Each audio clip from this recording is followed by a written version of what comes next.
बरेच प्रश्न पडले होते. सर मी BA करायला संभाजीनगरला आलो. BA काय करायला? BA 12वी झाली, BA करायला इकडे आलो. अख्ख्या गावात चर्चा होती BE करायला गेले. ऐकायला कमी होते ते. BE करायला गेले. ग्रॅज्युएशन झालं आणि मी आता टाकलं, आता MA ला गेलो. ते म्हणले BE मधून MA. त्यांना म्हणलं BE नाही, मी BA करायला आलतो. त्यांना वाटलं बॅचलर ऑफ इंजिनिअरिंग. मी म्हणलं बॅचलर ऑफ आर्ट्स. मग पुन्हा गावामध्ये काय खरंय, इथं गावातल्या जवळचं कॉलेज आहे, एवढ्या लांब जायची काय गरज आहे? माय बापाला बुडवायले. गावात काय कॉलेज नाही का? आणि गावातल्या कॉलेजला बी जायची गरज नाही.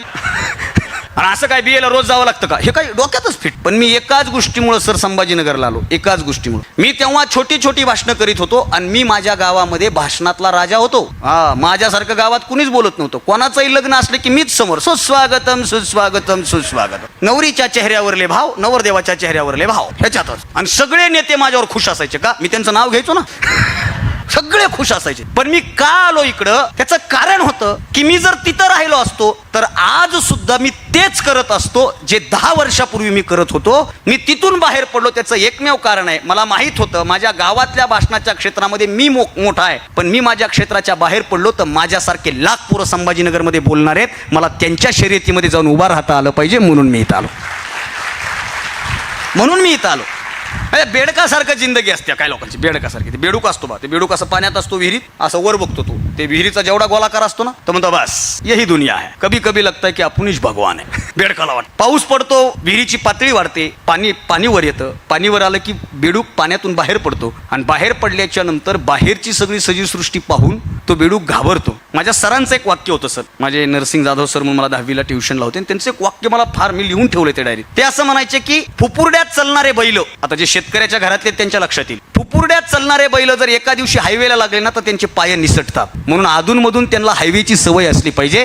जर फुपुरड्यातच चलत राहिले ना तर त्यांना हायवेची भीती मनात निर्माण झाल्याशिवाय राहणार नाही. ती भीती जावी म्हणून मी इथं आलो. या क्षेत्रामध्ये स्वतःचं काहीतरी करण्याचा प्रयत्न केला. विष्णू आहे वक्तृत्व स्पर्धेतला, तो पत्रकार म्हणून काम करतो. मित्र आहे पत्रकार. आणि मित्र पत्रकार असला की जरा चांगला असतं. मला काय राजकारणात यायचं नाही मित्रांना पत्रकार करून किंवा पत्रकारांना मित्र करून, पण ते असतं. या क्षेत्रामध्ये आलो. स्पर्धा करत सर मी महाराष्ट्रभर बोलत फिरायला लागलो. आणि हे गर्व म्हणून किंवा अभिमान म्हणून नाही सांगत, फेब्रुवारी महिन्यामध्ये मागच्या वर्षी 29चा महिना होता आणि 29 दिवसामध्ये 52 व्याख्यानाचं रेकॉर्ड मी माझं स्वतःचं केलं.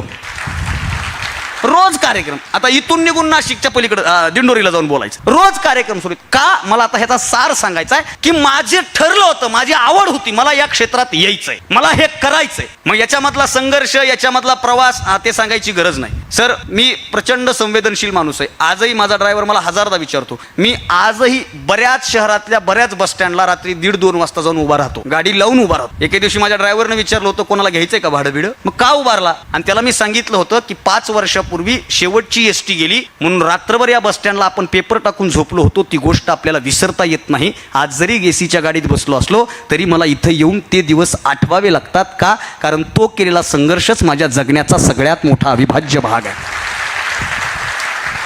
ही संघर्षाची तयारी आहे. एखाद्यावर एखादं संकट येतं, एखाद्यावर एखादी अडचण येते. ती अडचण याच्याचसाठी येते की ही अडचण तू पार कर, तुला पुढचा कार्यक्रम तुझा यशस्वी होणार आहे. मी ज्यांच्यामुळे इथं उभा आहे, ज्यांनी मला या क्षेत्रात माझ्या आयुष्यात परिपक्व केलं, ते माझे गुरु प्राध्यापक दिलीप महालिंगे सर. त्यांचं एक वाक्य असायचं सर, मला विवेकानंदला होते मराठी विषयाला, आता ते रिटायर झाले. आणि मी ड्रामामध्येही होतो, नाटकाच्या क्षेत्रातही होतो, कवितेच्या सगळ्या क्षेत्रात. आणि हे करत असताना आम्ही कार्यक्रमाला स्पर्धेला निघालो, अडचण आली की सर जवळ यायचे आणि खांद्यावर हात टाकून म्हणायचे क्या बात आहे. मी म्हणायचे सर क्या बात आहे, अडचण आली ना. सर म्हणायचे तू ज्या कार्यक्रमाला जात असताना तुला अडचण येते ना, लक्षात ठेव तुझा तोच कार्यक्रम टॉपचा आणि यशस्वी होतो.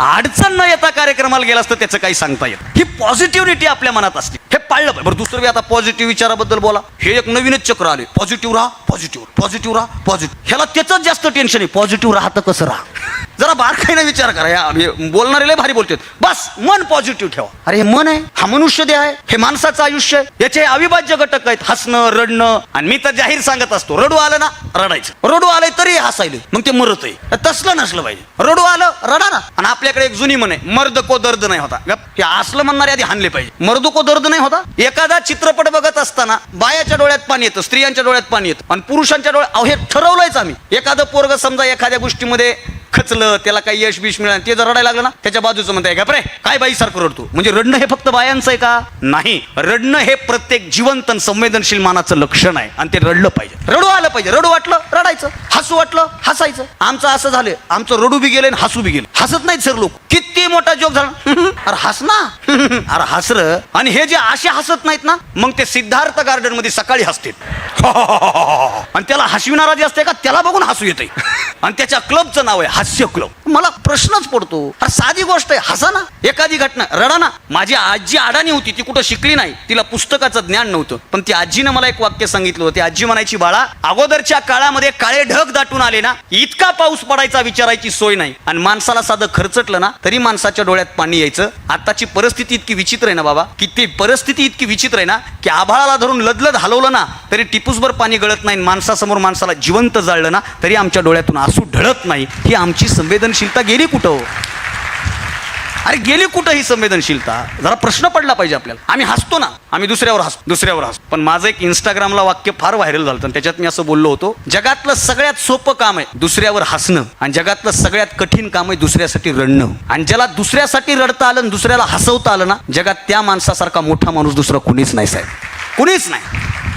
आम्ही शर्यत लावली, बरं आपल्या सगळ्याच क्षेत्रात शर्यत आहे आपली, सगळ्या क्षेत्रात. सर मी प्रामाणिकपणे सांगतो, मी या क्षेत्रात शर्यती म्हणून आलो नाही, मला याच्यापेक्षा नाहीच. आमची शर्यत आहे, मला टॉप यायचंय, टॉप वर्गात मी टॉपला पाहिजे, वर्गात मी टॉपला पाहिजे. एकच टकुऱ्यात फिट झाले. टॉप येण्यासाठी अभ्यास करू नका, पहिला येण्यासाठी अभ्यास करू नका. यश मिळावं, यश ही दुय्यम भाग आहे हो सर. प्रयत्न करा, यश मिळतं ना. परिपूर्ण प्रयत्न करा, यश मिळतं ना. एकाग्र चित्तेने यश प्रयत्न करा, अहो यश मिळतंच. आमिर खानचा डायलॉग आहे 3 इडियट्स मधला, कामयाबी के पीछे मत भागो, काबिल बनो, कामयाबी झक मार कर आपके पीछे आएगी. यश मिळतं. यश मिळणं काय लय अवघड गोष्ट आहे का? ऐका, कितीतरी अधिकाऱ्यांच्या कथा ऐका. 10वीला नापास, 12th fail. Manoj Sharma 12th fail ना, मनोज शर्मा. आज त्यांचा चित्रपट बघत असताना चित्रपट घराच्या बाहेर आला की काय मला काय कळतच नाही. तो विज्ञानाचा एक नियम आहे बघा, तुम्ही सायन्सचे विद्यार्थी आहात. एखादी गोष्ट जेव्हा तुटत असते ना, तेव्हा ती गोष्ट ऊर्जा निर्माण करत असते, आवाज करत असते. फक्त त्या ऊर्जेचा आणि त्या आवाजाचा पॉझिटिव्ह वापर करायचा का निगेटिव्ह वापर करायचा हे आपल्यावर डिपेंड आहे. एका वाक्यात विषय थांबू का? ठुकरा के मेरा प्यार, मेरा इंतकाम देखेगी. हे ना गाणं अख्खं पाठ केलं आणि अख्खं गाणं फुकण्यातच घातलं. हे ना काहीच झालं नाही ह्याचं. ती ऑफिसर झाली तरी हे तिला म्हणतात ठकरा के, ती मुली ह्याला मध्ये टाका. काय म्हणजे काय पॉझिटिव्ह घेतोय तुम्ही? पडणारी प्रत्येक गोष्ट आवाज करते, पण प्रत्येक गोष्ट ऊर्जा निर्माण करते, तुटणारी गोष्ट. मग एखादं स्वप्न तुटलं, एखादी इच्छा तुटली, एखादा रिझल्ट गेला, तर त्याचा वापर, हे पहा 2 गोष्टी असतात. एक महापुरुष, एक माणूस या भारताच्या मातीमध्ये होऊन गेला, जो जात पात धर्म पंथ आणि देशाच्या पलीकडे अमर झाला. त्या माणसाचं नाव आत्ताच्या काळात वैज्ञानिक दृष्टिकोनातून ज्या माणसाला हिंदू मुस्लिम हा देश, APJ अब्दुल कलाम. अहो APJ अब्दुल कलामांचं नाव घेत असताना त्यांची जात पात धर्म पंथ याचा कोणी विचार करत नाही ना. आणि महाराष्ट्राच्या भारताच्या मातीमध्ये APJ अब्दुल कलामांचं नाव घेत असताना धर्मांध दृष्टीतून जो नाव घेतो ना, त्याला APJ अब्दुल कलाम कळाले नाहीत. किंवा धर्मांध दृष्टीनं धर्मपंडित असणारा सुद्धा APJ अब्दुल कलामांना नाकारू शकत नाही. आणि त्यांच्या जीवनात असेच प्रसंग आले. आपल्या सगळ्यांना त्यांचं चरित्र वाचा. NDA मध्ये सिलेक्शन झालं, डेहराडूनला जायचं होतं, खिशात पैसे नाहीत. बहिणीनं स्वतःचं दागिने विकले, दागिने मोडले आणि त्या दागिन्याचे पैसे दिले. तेव्हा त्या पैशामध्ये सुद्धा फक्त एकतर्फी प्रवास होणार होता, यायचे सुद्धा पैसे त्याच्यामध्ये नव्हते. आणि कलाम साहेबांनी सांगितलं, ताई घाबरू नको, माझं सिलेक्शन होणार म्हणजे होणार. कलाम साहेब गेले, दुर्दैवानं त्यांचं सिलेक्शन झालं नाही. आणि सिलेक्शन नाही झालं तेव्हा खिन्न अवस्थेमध्ये दुःखी यातनेनं त्या ऋषिकेशच्या जवळ शिवानंद स्वामीचा एक मठ आहे, आणि त्या मठाच्या बाजूला अगोदर डोंगर होते, आणि त्या डोंगरावर गेले. कशाच्या विचारानं? आत्महत्येच्या विचारानं गेले. काय उपयोग आहे माझा? APJ अब्दुल कलाम साहेब उदास मनानं त्या डोंगरावर फिरत असताना शिवानंद स्वामी जेव्हा त्यांनी पाहिलं की कोणीतरी एक तरुण पोरगावर फिरतोय, धर्माच्या नावानं राजकारण करणाऱ्या लोकांनी हे अभ्यासा, हे वाचा की मुस्लिम युवक आणि हिंदू साधू, आणि तो हिंदू साधू मुस्लिम युवकाला बोलवतो. काय झालं? सगळी हकीकत सांगितली. माझ्याकडे पैसे नाहीत, माझ्या जगण्याला काय अर्थ आहे, मी यशस्वी होऊ शकलो नाही, माझं सिलेक्शन झालं नाही. आणि त्या साधूनं संदेश दिला की नाही, तू या परीक्षेत अयशस्वी झालास याचा अर्थ तुझं सगळं संपलं नाही, नियतीनं तुला याच्यापेक्षा काहीतरी मोठं करण्यासाठी इथं पाठवलं. ही गोष्ट लक्षात ठेव, ही गोष्ट इथं लक्षात ठेव. मी तुला पैसे देतो, आराम केला, जेवण केलं, दुसऱ्या दिवशी साधूनं पैसे दिले, अब्दुल कलाम साहेब वापस आले आणि अब्दुल कलाम साहेबांनी जी भारतामध्ये क्रांती केली ना, तशी क्रांती करणारा आतापर्यंत दुसरा पैदा झाला नाही. हे वैशिष्ट्य आहे. अपयश एक लक्षात ठेवा, यश मिळणं गौण आहे. मी आणखीन एक वाक्य सांगत असतो, यश मिळणं सोपं आहे, अपयश पचवणं ही जगातली सगळ्यात कठीण बाब आहे. आणि ज्याला अपयश पचवता आलं ना, तो माणूस आयुष्यात यशस्वी झाला. अहो, वर्तमानामध्ये फिरत असताना छोट्या छोट्या कारणासाठी पोरं आत्महत्या करतात. ती नाही म्हणली, गेलं.